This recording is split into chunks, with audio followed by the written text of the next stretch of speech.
Kota Jakarta. 105.8 Light FM, the best slow hit station. 105.8 Light FM. The one and only slow hit station. The one and only. Telephone number 398-35900. 398-35901.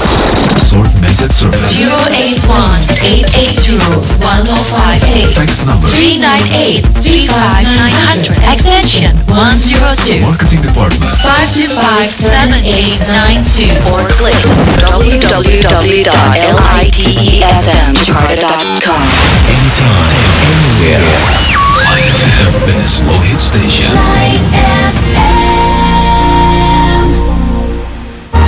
Light is beautiful. Light is beautiful. Hidup ini, light audience, seperti roda. Jika kita berada di permukaan roda, maka hidup kita akan berputar, naik turun, penuh pancaroba dan guncangan. Tapi makin kita menuruni permukaan roda menuju pusatnya, makin kecil guncangan yang kita alami.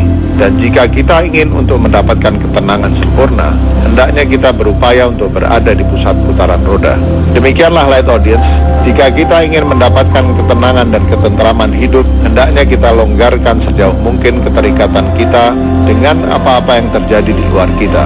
Jadikan hidup kita berpusat pada diri kita sendiri, pada hati kita yang merupakan pusat keberadaan kita.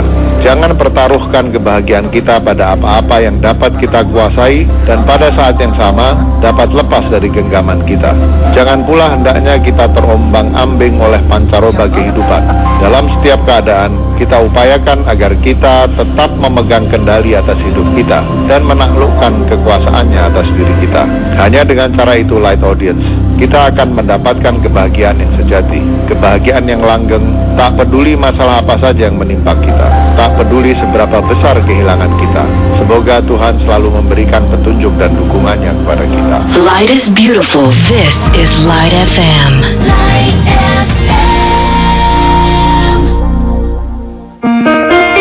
Berproses menuju kesejatian diri.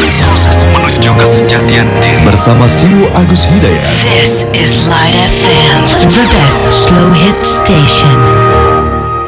105.8 Light FM, the best slow hit station. Assalamualaikum warahmatullahi wabarakatuh. Light audience, saatnya kita untuk sharing hari ini ya. Hari Kamis tanggal 25 November 2010 bersama Siwo Agus Hidayat dalam berproses menuju kesejatian diri. Dan alhamdulillah saya sudah tersambungkan dengan teman sharing kita, Siwo Agus. Assalamualaikum Siwo. Waalaikumsalam warahmatullahi wabarakatuh. Baik Siwo, ya katanya bisa didengar dengan bagus ya Siwo ya sekarang ya. Jelas Siwo? Lumayan. Oke, baik, kita coba buka line telepon di 021-3983-5905 ya. Sekali lagi di 021-398-35-905 Anda yang ingin sharing bersama Siwo Agus Hidayat. Assalamualaikum. Assalamualaikum. Halo. Ya, assalamualaikum Pak. Waalaikumsalam. Dengan siapa ini Pak? Dengan Pujiono di Blender. Bapak Pujiono, bisa tolong dikecilkan volume radionya Pak, agak feedback Pak. Oke. Ayo bisa. Iya, bagus sekarang. Silakan dengan Siwo. Halo, assalamualaikum Siwo. Waalaikumsalam. Bisa lebih keras? Agak sedikit keras suaranya Pak Mujiono. Oh iya. Iya, silakan. Oke, Siwo. Di sini saya mau sedikit menanyakan untuk memperluas pemahaman tauhid saya tentang keberadaan Allah, Tuhan saya. Yang ingin saya tanyakan dan menjadi ganjalan hati saya adalah, saya selama ini meyakini bahwa Allah itu maha berkehendak, maha penyayang, maha berkuasa atas segala sesuatu. Yang menjadi pertanyaan saya, jika memang Allah maha berkehendak, maha penyayang, kenapa di dunia ini harus ada bencana? Kenapa di dunia ini masih ada kelahiran bayi yang cacat, dan masih banyak lagi yang sangat menyedihkan, yang menurut pemahaman saya itu bukan gambaran sebagai rasa kasih sayang. Demikian Siwo, mohon sharingnya. Terima kasih. Wassalamualaikum warahmatullahi wabarakatuh. Waalaikumsalam warahmatullahi wabarakatuh. Terima kasih Pak Mujiono di Klender. Silakan Siwo sambil membuka acara sambil kita sharing. Mas siapa tadi ya? Mujiono, Pak Mujiono di Klender. Pak Mujiono. Ambil. Rekan-rekan Light Audience semuanya, beserta seluruh staf dan keluarga besar Light FM. Assalamualaikum warahmatullahi wabarakatuh. Waalaikumsalam warahmatullahi wabarakatuh. Bismillahirrahmanirrahim. Walhamdulillahirabbil alamin. Sallallahu ala rasulil karim wa alihi tahirin. Wala hawla wala quwwata illa billahil aliyil azim. Teman-teman semua, kita ketemu lagi dan kita sharing kembali. Saya bukan narasumber dan bukan rujukan, dan saya sekedar sebagai teman sharing Anda. Apa yang akan saya sharingkan sangat terbatasi dengan segala kekurangan saya. Saya hanya bisa men-sharingkan sebatas apa yang saya pahami dan saya yakini benar untuk sementara ini.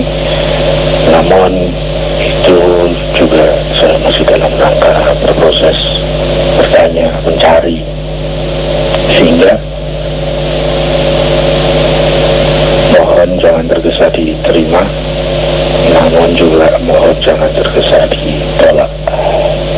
Mudah-mudahan bisa menjadi tambahan data, tambahan wawasan, dan semoga bermanfaat bagi masing-masing kita.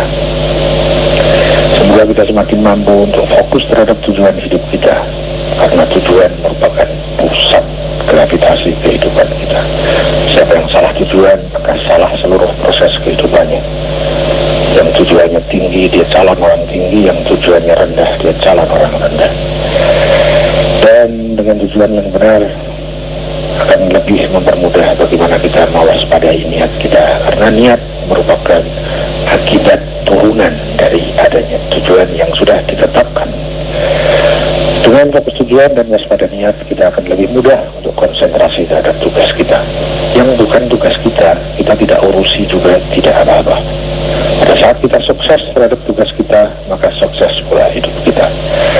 Tugas primer kita sebagai hamba, sebagai makhluk adalah bagaimana kita mendekati sang sumber penciptaan, sumber kebahagiaan, sumber kesuksesan, sumber segala sumber, Tuhan Allah yang Maha Esa. Saudara-saudara, terima kasih. Kita akan lanjut ke topik pertama yang sudah diangkat oleh Mas Mujiono di tadi mana ya, di condet apa mana tadi, terkait permasalahan tauhid di dalam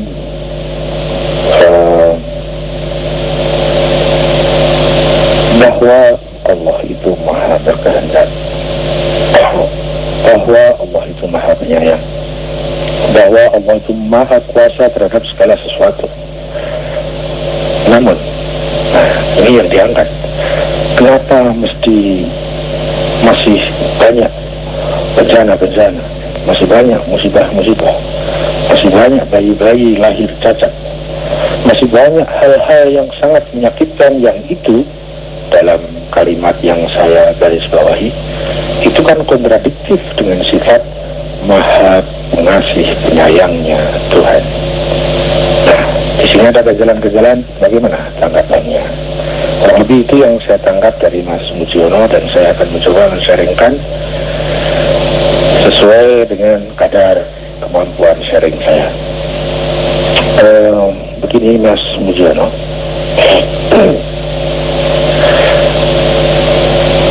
kayaknya beberapa sharing yang lalu ada bab-bab yang terkait dengan permasalahan ini, khususnya terkait pada pembahasan tentang musibah. Kita kemarin beberapa episode itu ada menyangkut tentang masalah musibah ini. Nah, kayaknya masih terkait dengan itu yang diangkat oleh Mas Mujiono itu, menyebutnya dengan bencana, bayi-bayi yang cacat, ya, atau hal-hal yang menyakitkan, yang menyedihkan.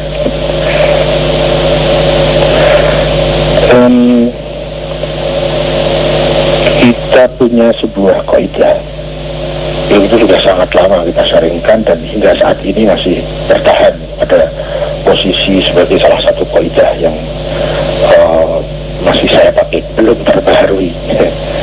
Mudah-mudahan nanti ada yang lebih bermutu dari itu.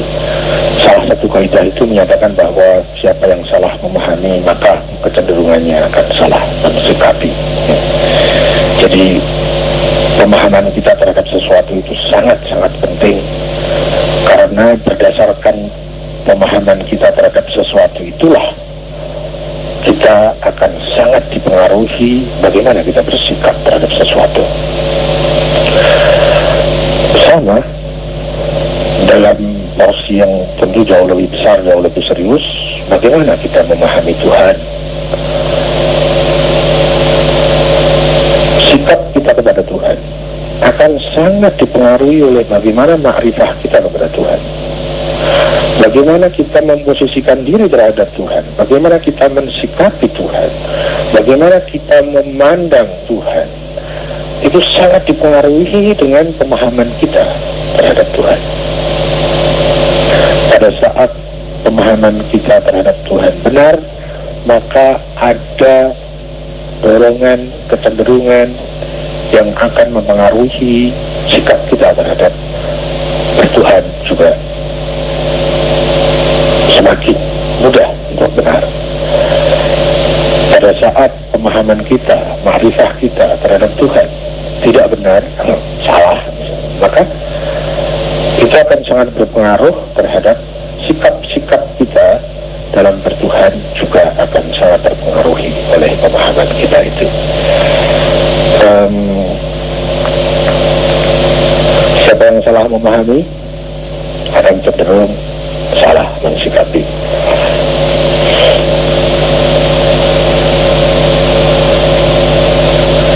Misalnya begini, bahwa Allah itu maha kuasa atas segala sesuatu, ya.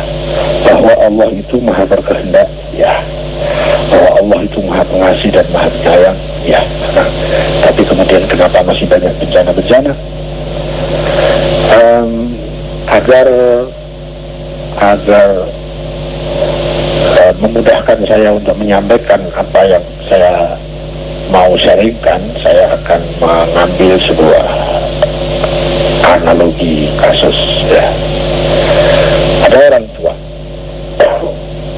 yang sangat bijak dan sangat kaya, sangat pengasih dan penyayang kepada anak-anaknya.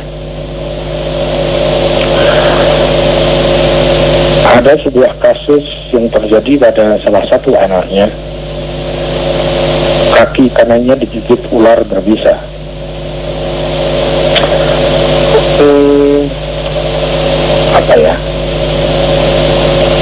Bantuan pertama sudah diberikan kepada anak itu ala kadarnya. Akhirnya dia dibawa ke rumah sakit.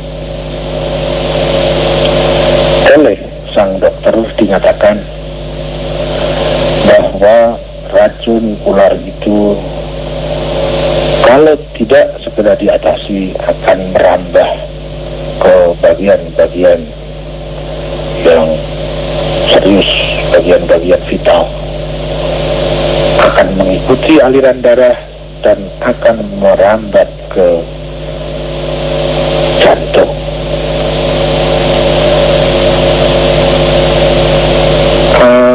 Singkat cerita, Pak dokter memutuskan sebuah vonis kaki kanan anak itu harus diamputasi. Kalau tidak, maka akan terjadi hal-hal yang jauh lebih buruk lagi. Bagaimana sikap seorang bapak? Bagaimana sikap seorang ibu menghadapi vonis sang dokter terhadap anaknya yang harus diamputasi? Pada saat Pak Pak dokter menetapkan bahwa ini harus diamputasi bukan karena Pak dokter itu tidak punya rasa kasih dan rasa sayang kepada anak itu. Pada saat bapak dan ibunya menyetujui dan menandatangani keputusan bahwa anaknya harus diamputasi, bukan berarti bapak dan ibunya itu tidak pengasih dan tidak penyayang kepada anaknya. Bukan tidak punya kuasa untuk menolak amputasi itu. Kenapa amputasi mesti dilakukan? Karena ada sebab-sebab yang mengharuskan keputusan kebijakan itu diambil. Ya. Di dalam alam ini, baik dalam diri kita maupun di luar diri kita maupun di seluruh sudut-sudut alam cipta, itu di sana diliputi dengan satu hukum yang sering disebut dengan hukum alam, yang sering pula disebut dengan hukum sebab musabab atau sebab akibat. Dan hukum sebab akibat itu berlaku konsisten, disiplin, tidak mentela-mentele. Pada saat sebabnya ini, maka akibatnya itu. Pada saat sebabnya itu, maka akibatnya ini. Seseorang kalau ingin kenyang harus mengambil sebab makan. Kalau seseorang ingin pandai tapi mengambil sebab tidur-tiduran, itu tidak sesuai dengan hukum alam, tidak sesuai dengan sunatullah. Nah, perguliran dan dinamika kehidupan pada manusia, pada lingkungannya, pada alam semesta secara mikro maupun secara makro, itu terliputi dengan adanya disiplin konsistensi hukum sebab dan akibat. Maka setiap sesuatu yang sebabnya sudah ada akan diikuti dengan munculnya akibat yang relevan.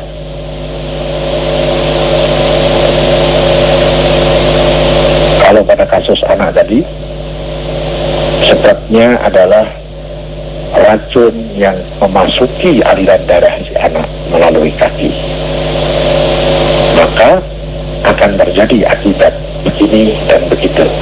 Pada saat tidak diinterupsi dengan sebab yang lain, maka akibat itu akan ada di situ. Akibat akan menjadi berubah pada saat sebabnya dirubah. Akibat akan menjadi berbeda pada saat dimasuki sebab yang berbeda. Di situ ada aturannya. Kalau kita tidak melihat kasus diamputasinya sang anak tadi secara komprehensif, secara utuh, kalau kita hanya melihat sepenggal saja bahwa ada anak kakinya mau dipotong, orang tuanya tega, kalau hanya itu saja, kita akan salah memahami. Pada saat kita salah memahami, maka timbullah sikap yang lain yang cenderung salah mensikapi. Orang tua kok tegaan ya?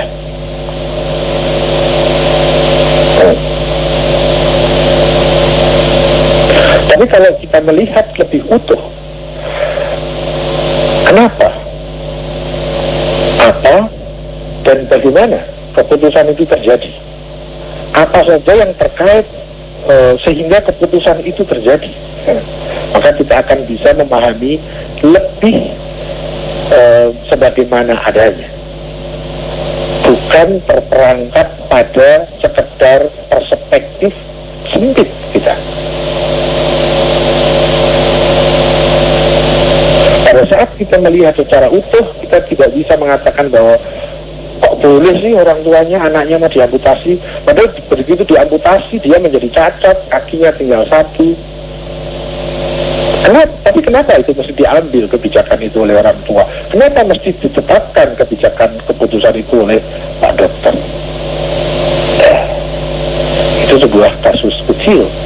Kalau kita melihat tidak utuh, maka kita akan salah persepsi. Pada saat seorang anak dia punya mainan sepeda motor yang sangat disukai, sepeda motor ini elektronik gitu ya. Atau katakanlah dia punya sepeda Honda BMW misalnya, dia sangat senang dengan sepedanya itu. Suatu saat tiba-tiba dia melihat sepedanya itu tengah diodel-odel, dipreparasi. Ternyata bapaknya dari situ. Pandangan seorang anak yang dia berfokus kepada kediriannya, kesenangan dirinya, keinginan dirinya, dia sangat kecewa. Itu sepeda kesukaan saya, kenapa dipreteli seperti itu? Karena dia cuma memandang satu fragmen kejadian, tidak memandangnya secara utuh. Padahal kalau dia pandangannya lebih luas, dia akan terima kasih kepada bapaknya. Oh, akan diperbaiki ternyata. Proses untuk perbaikan itu butuh pembongkaran, butuh renovasi, butuh bengkel. Tapi kalau kita pandangan kita cuma satu bagian, tidak pada keutuhannya, kita akan kehilangan pemahaman yang utuh. Sikap kita pun terpengaruh dengan pemahaman itu. Dan seterusnya nanti kita bisa kita ambil contoh-contoh lain, kita bisa lebarkan pada kasus-kasus yang berbeda, yang itu sangat mudah kita dapati pada keseharian kita. Pada saat ukurannya adalah diri kita sudah kehilangan perspektif yang luar biasa. Kita sudah kehilangan keutuhan pandangan dunia. Saya mau pakai apa ya, the world view, apa ya, begini. Untuk kita bisa bersikap sebagaimana mestinya, itu kita mesti terlebih dahulu memahami sebagaimana adanya. Sebagaimana adanya termasuk keutuhan masalahnya. Tetapi kalau kita memandang alat ukurnya hanya keinginan saya, kesenangan saya, kesukaan saya, alat ukurnya itu kedirian saya, maka terjadilah perspektif yang menjadi sempit, sehingga mempunyai pemahaman yang tidak utuh. Kemudian itu akan mempengaruhi bagaimana kita mensikapi yang semestinya kita mempunyai sikap yang semestinya, tapi kemudian tereduksi, tersempitkan menjadi sikap egoisme. Maka kemudian setiap sesuatu yang tidak kita sukai, setiap sesuatu yang kita merasa terugikan, setiap sesuatu yang ukurannya itu ukuran saya, maka terjadilah sebutan-sebutan musibah, bencana, dan seterusnya. Kemarin kayaknya sudah beberapa kali kita singgung tentang itu. Kalau kita mau melihat secara utuh, maka kita akan lebih bisa mensikapi sebagaimana mestinya. Kalau kita melihat hanya sepenggal fragmen, kemudian alat ukurnya adalah saya, alat ukurnya adalah kesukaan saya, alat ukurnya adalah harapan saya, alat ukurnya adalah kesenangan saya, alat ukurnya adalah yang saya setuju atau saya tidak setuju,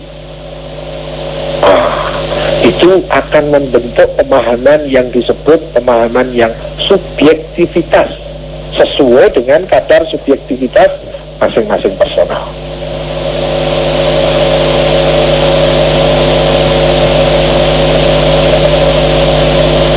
Seorang anak kecil melihat sepedanya diobrak-abrik di bengkel.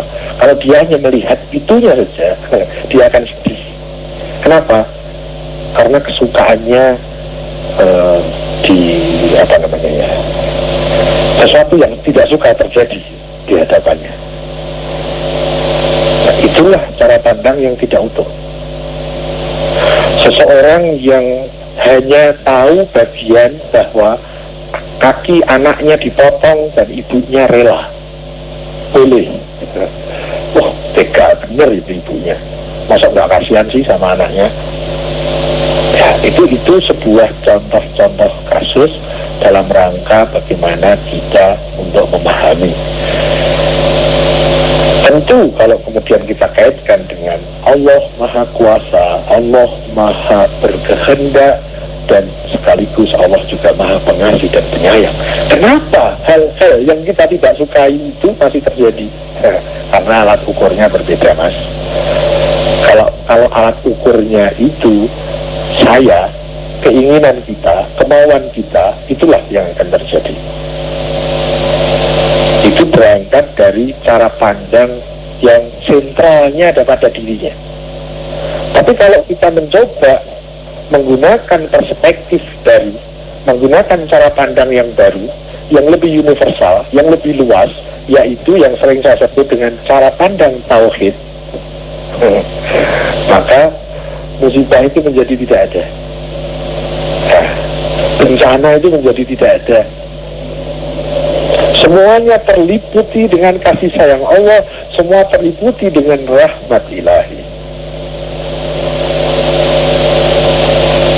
Jadi sudut pandang, cara pandang kita, perspektif kita itu sangat menentukan apa kesimpulan yang akan terjadi dan bagaimana kita mensikapinya.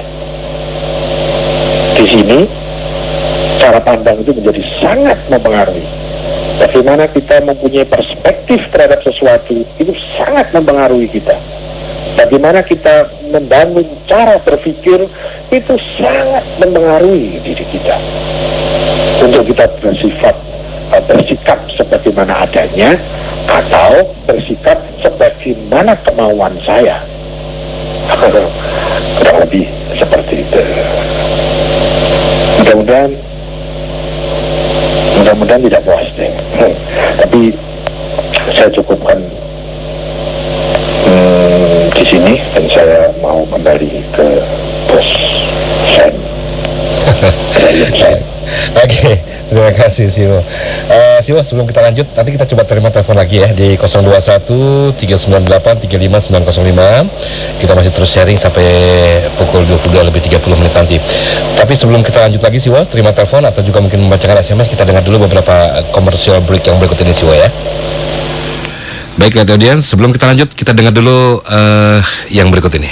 Listen live 105.8 Light FM. Light FM, The best slow hit station. the best slow hit station. You can enjoy 24 hours. Streaming on www.litefmjakarta.com. Provided by Central Online. Central Online, MNC Tower Lantai 3, Suite 305, Jalan Kebon Sirih nomor 17-19, Jakarta. Telepon 021-2355-0235. Fax 021-391-7700. Central Online, the most reliable internet. Jamin Morning is back.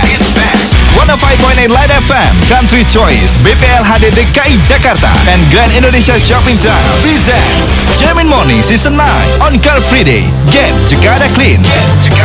Jamin Morning Season 9, Minggu 28 November 2010 di depan Grand Indonesia, Jalan MH Tamrin nomor 1 Jakarta. Nikmati pagi hari Minggu Anda dengan kebugaran.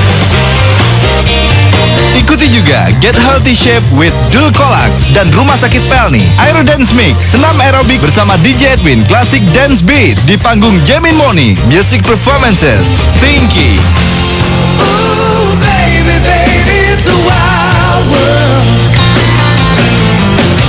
It's hard to get by just upon a smile. Quarta. It's a trap, no fast cool. Selalu ada namamu. Force.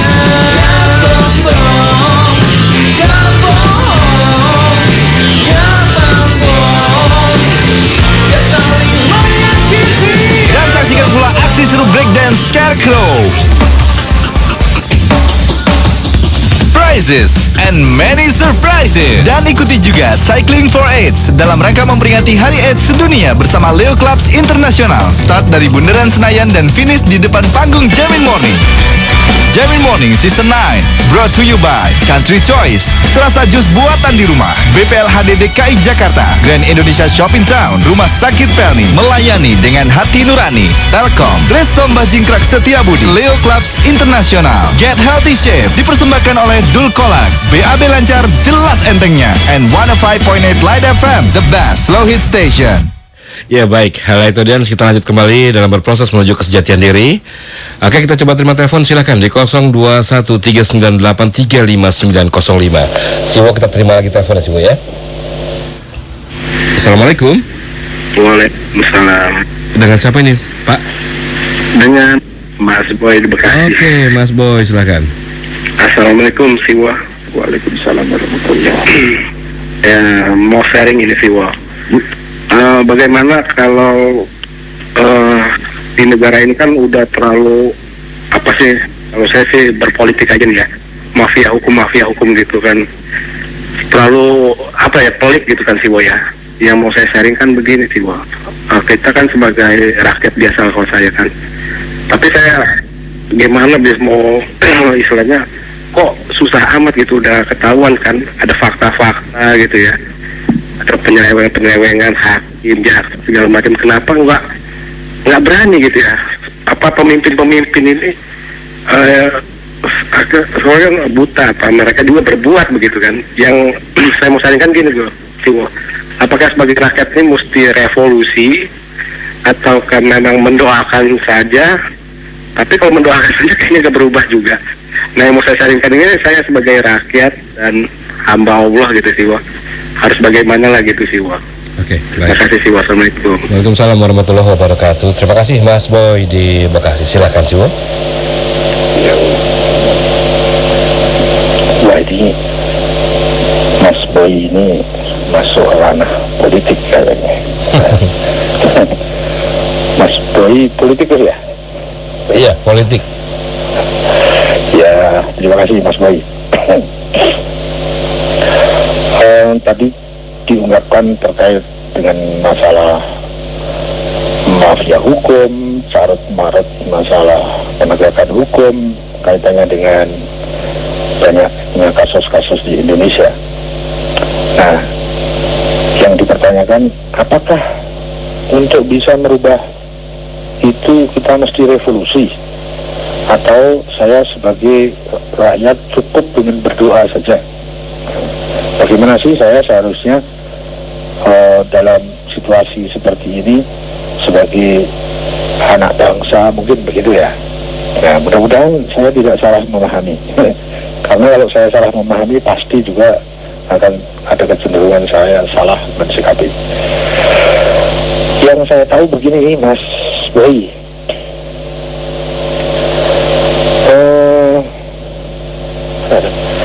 saya pakai contoh lagi ya. Ada seseorang itu yang punya sakit, setiap hari dia sakit pusing, setiap hari pusing. Kemudian bagaimana mengatasi pusing itu?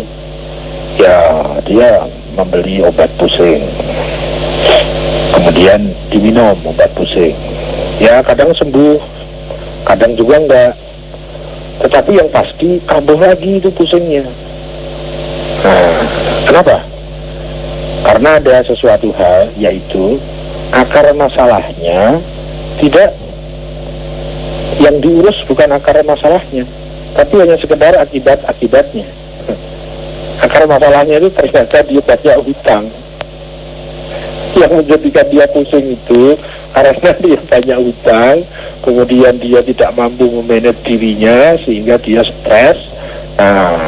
Nah, dari stres itu menimbulkan akibat-akibat antara lain yang terkena itu pusing sesuai dengan kondisi yang ada dalam dirinya. Kalau sebab akar masalahnya itu belum dirubah, akibat akan selalu terjadi. Ya.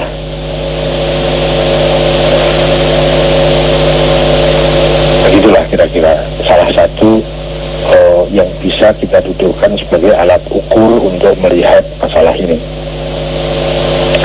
Kalau Kalau yang kita potong itu cuma ranting-rantingnya, daun-daunnya, dahan-dahannya, sementara pohonnya tetap tumbuh berdiri, ya nanti tumbuh lagi. Bagaimana kalau kita ingin membunuh pohon itu?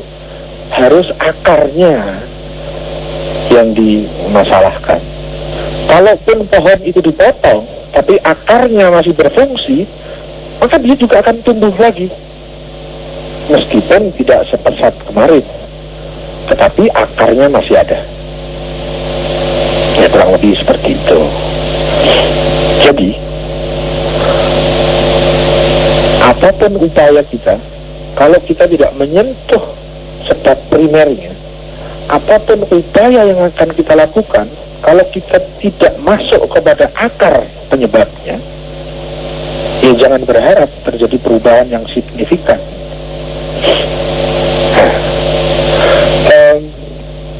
Saya termasuk orang yang tidak setuju dengan banyak hal-hal yang terjadi yang saya dengar melalui televisi. Tetapi pada saat saya bertanya kepada diri saya sendiri, seandainya saya yang ada di posisi itu, apakah kira-kira apa yang akan terjadi pada diri saya? Nah, ya kan? Pada saat kita tidak ada kesempatan, pada saat kita tidak ada hal-hal, mungkin kita bisa hidup wajar, hidup benar, itu bukan sebuah prestasi. Tapi pada saat kita ada di tengah situasi-situasi tertentu, kesempatan itu datang, bisa tidak kita mengendalikan diri? Nah, kalau kita mampu, itu baru prestasi. Kadang-kadang itu saya ingin komentar, tapi pada saat saya bertanya kepada diri saya sendiri, pada saat saya di posisi dia, dengan kondisi-kondisi yang melingkupi dia, dengan sistem-sistem yang ada pada dirinya, apakah saya bisa mengatasi diri saya untuk tidak seperti dia? Ya, misalnya contoh ada pada Gayus, atau contoh ada pada itu penjaga penjaga tempat dia ditahan, penjaga penjara itu misalnya. Kalau kita tidak ada permasalahan itu, kita tidak ada kesempatan untuk seperti itu, kita komentar, ya mudah banget. Tapi coba tanyakan kepada diri kita masing-masing, kalau kondisi-kondisi itu dan saya ada di situ, pada posisi dia, apakah saya mampu untuk berdiri dengan benar, atau jangan-jangan saya juga sama dengan dia, atau jangan-jangan lebih buruk lagi dari dia?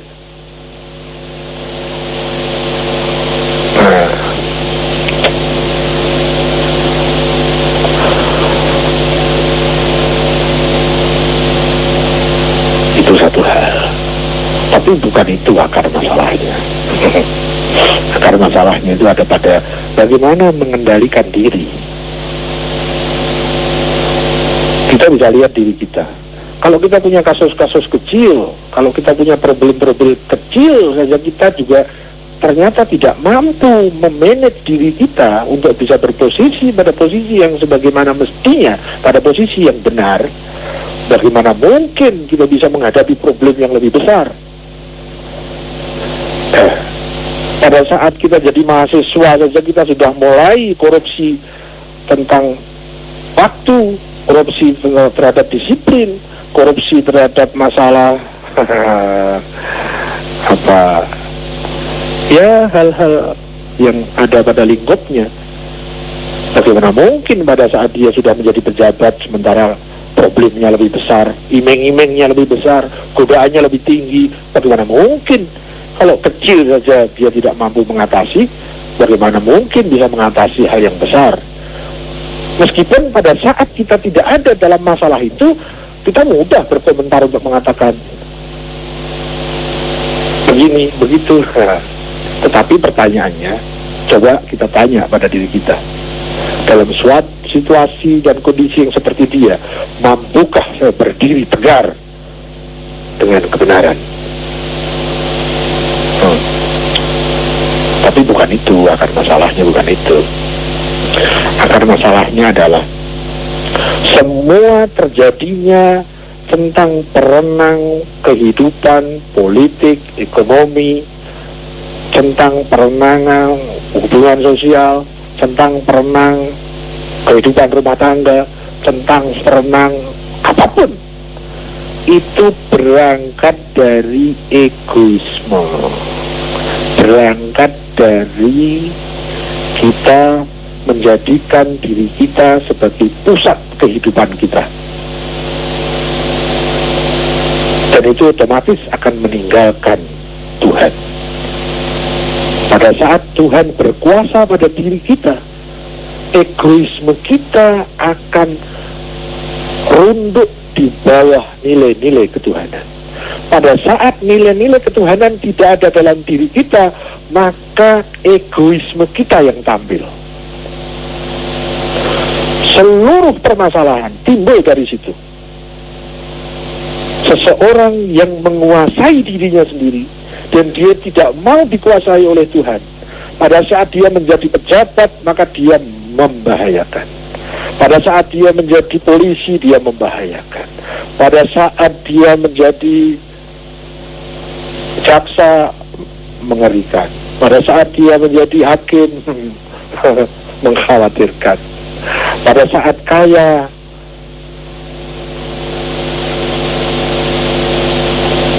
akan menjebak dirinya. Pada saat miskin, dia juga akan pokoknya kalau kita lepas dari Tuhan, disitulah akar permasalahan. Akibat-akibat yang lain banyak terjadi karena bersumber dari egoisme.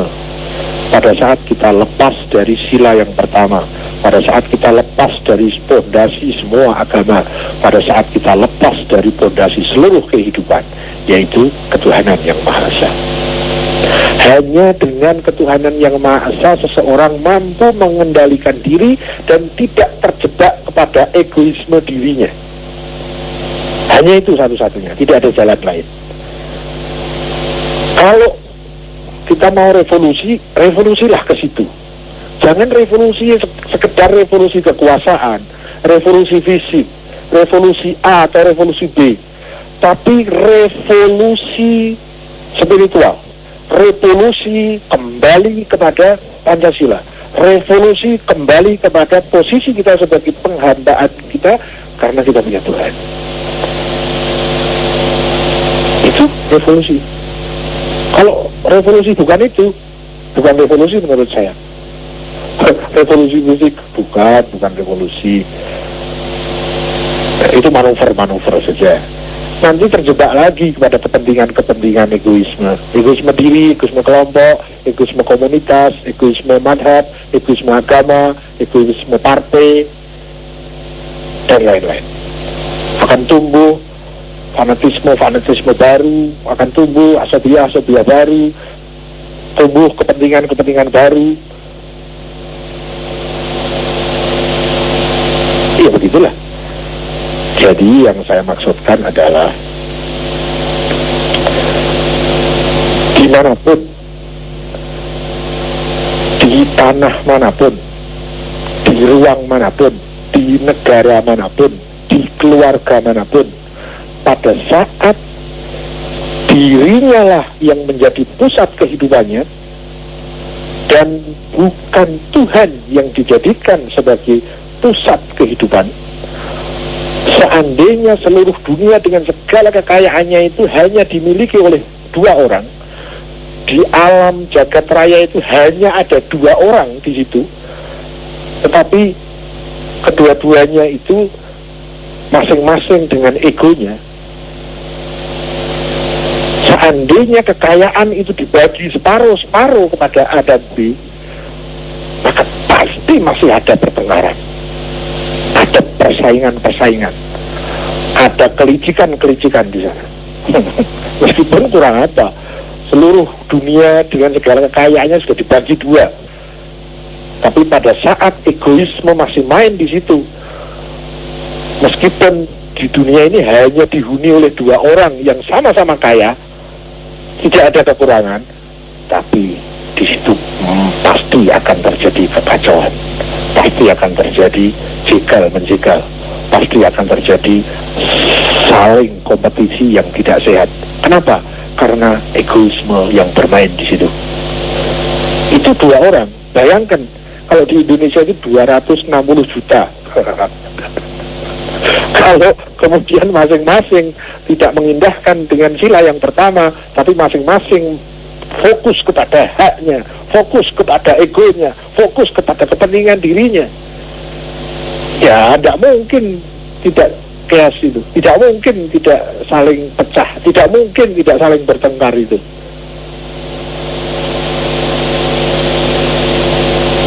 Akar masalahnya ada di situ. Kalau kita mau revolusi, yuk revolusi spiritual tanpa darah. Revolusi spiritual itu revolusi damai, revolusi sejuk, revolusi mempesona, revolusi dengan senyuman, revolusi dengan bunga-bunga.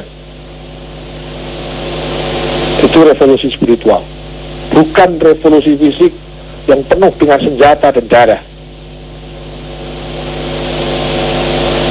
Nah, yang saya maksudkan akar masalahnya itu di situ. Pada saat seseorang tidak mau dikuasai dirinya oleh Tuhan, tapi dirinya merajai dirinya sendiri, sudahlah. Mau dia hidup di keluarga, ya akan banyak terjadi pertentangan. Dia hidup di masyarakat, ya akan terjadi banyak pertentangan. Dia sebagai orang kaya, ya begitu. Dia jadi orang miskin, begitu juga.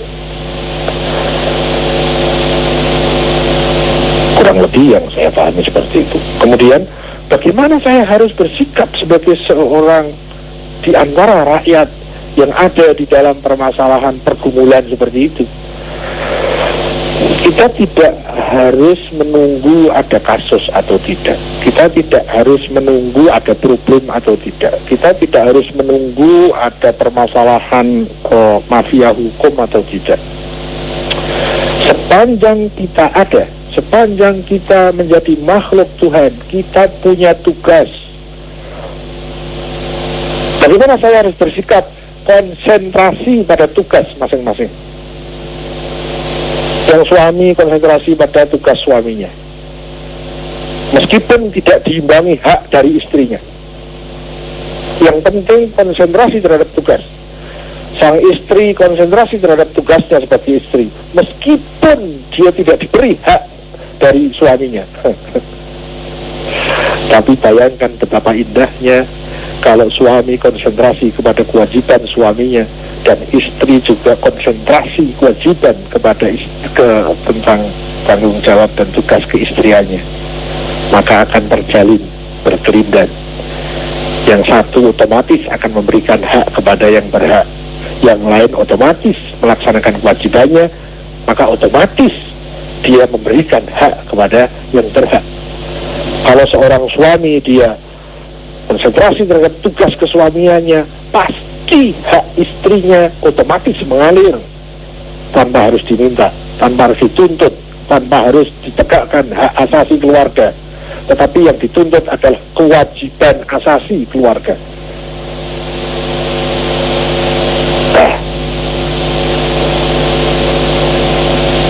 Betapa indahnya kalau masing-masing kita konsentrasi kepada kewajiban kita, masing-masing kita konsentrasi kepada tugas-tugas kita.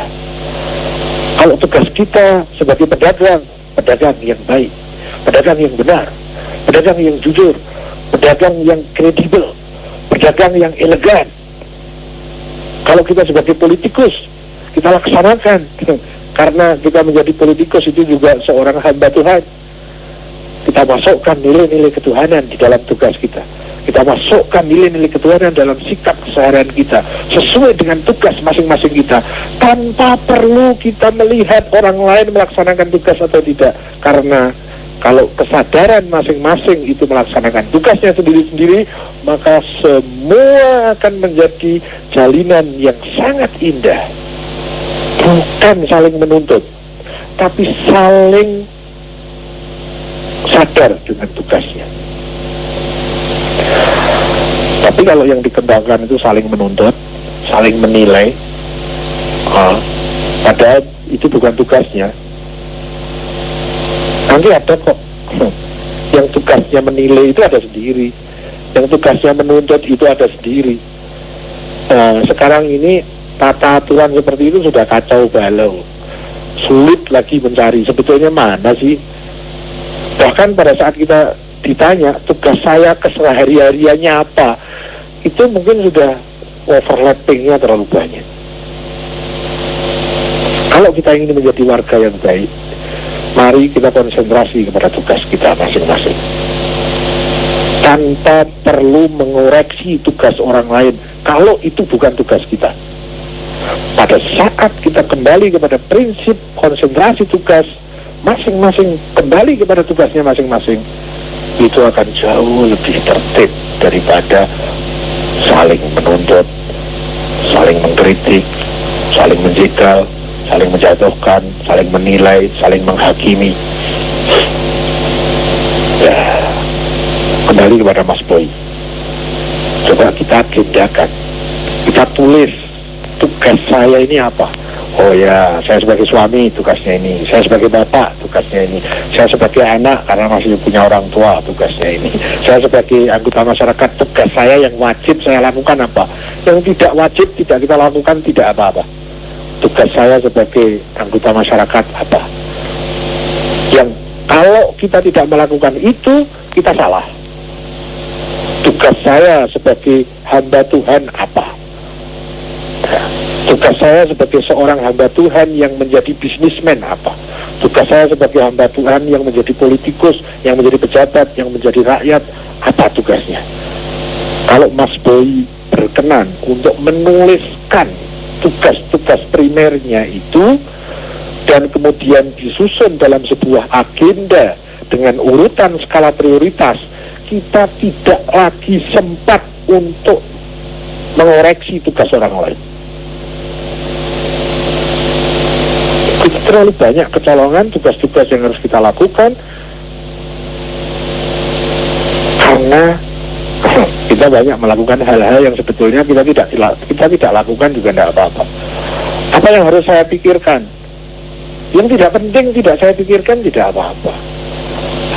Apa yang harus saya dengar berita-berita di media massa? Banyak hal-hal yang tidak perlu kita dengarkan juga tidak apa-apa. Boleh mendengarkan, boleh, asal jangan sampai overlapping sehingga meninggalkan yang penting demi yang tidak penting, atau meninggalkan yang terpenting demi yang penting. Jadilah overlapping, menggebu dalam sunnah tapi lalai dalam yang wajib. Itu mungkin bisa kita formulakan dalam sebuah pertanyaan. Kalau saya mau komentar, coba tanya, apakah saya komentar itu sesuatu yang wajib? Kalau tidak, nggak usah komentar juga nggak apa-apa kok. Pada saat saya mau mau beli mobil misalnya, wajib nggak ini? Ya kalau nggak wajib nggak beli nggak apa-apa kok. Apakah saya perlu beli cemilan? Kalau nggak wajib tuh nggak beli nggak apa-apa. Apakah saya harus main ke tetangga? Ya kalau pada saat posisinya wajib. Pada saat nggak wajib nggak apa-apa. Apakah saya perlu mendatangi rapat RT misalnya? Kita tanya kepada diri kita, wajibkah ini saya sebagai warga bangsa ini? Kalau frame kita konsentrasi kepada yang wajib, kita konsentrasi kepada yang tugas, yang itu merupakan tugas kita, itu menurut saya adalah formula agar kita hidup lebih efektif, hidup lebih strategis, hidup lebih efisien dan lebih fungsional. menghadapi kasus yang seperti ini, bagaimana saya sebagai seorang warga negara agendakan kewajiban kita, laksanakan agenda itu satu persatu sesuai skala prioritas. Nah, kalau kita menuliskan agenda kewajiban kita masing-masing, kita tidak akan lagi sempat melaksanakan hal-hal yang tidak perlu, apalagi menuntut tugas orang lain. Kita sendiri tugas kita kayak begini, nah yang ini kelupaan ini, yang ini terbengkelai, yang ini malah wah, loh kenapa hal-hal yang tidak penting banyak sekali kita lakukan? Bagaimana kita menjadi warga negara yang baik? Mari kita agendakan tugas saya sebagai warga. Apa tugas saya sebagai warga bangsa ini? Kita agendakan tugas kita, kita tulis, kemudian kita konsentrasi ke tugas itu. Seandainya ini bisa disosialisasi dan disepakati, yuk kita kembali basic kepada tugas kita masing-masing. Itu jauh lebih baik kayaknya, ketimbang kita ngurusi aja tugas orang lain, kita pantau tugas orang lain, sementara kita lalai terhadap tugas kita sendiri. Ya begitulah. Begitu banyak terjadi overlapping pada saat kita tidak memasukkan sebuah kaidah konsentrasi tugas. Ya. Demo. Saya demo begini ini ada pada skala tugas saya apa tidak? Ya kalau tidak ya enggak usah, buat apa? Nanti yang demo akhirnya demonya bermutu, karena yang demo itu benar-benar menyadari itu tugas saya untuk demo. Bagi yang tidak punya tugas itu, ya akhirnya kan cuma ikut-ikutan. Belum lagi nanti ada kesempatan, ada bisa dibisniskan dan lain-lain. Jadi garis besarnya seperti itu Mas Boy, menurut saya, dan mohon jangan lupa, jangan tergesa diterima, meskipun juga jangan tergesa ditolak. Ambil yang benar, yang salah buang. Dari manapun kebenaran adalah kebenaran, dari siapapun kesalahan adalah kesalahan. Kebenaran tidak terkait dengan jumlah. Kebenaran itu masalah nilai, norma, aturan. Meskipun sedikit kalau benar, benar. Meskipun banyak kalau salah, salah. Meskipun banyak kalau benar, ya benar. Meskipun sedikit kalau salah, ya salah.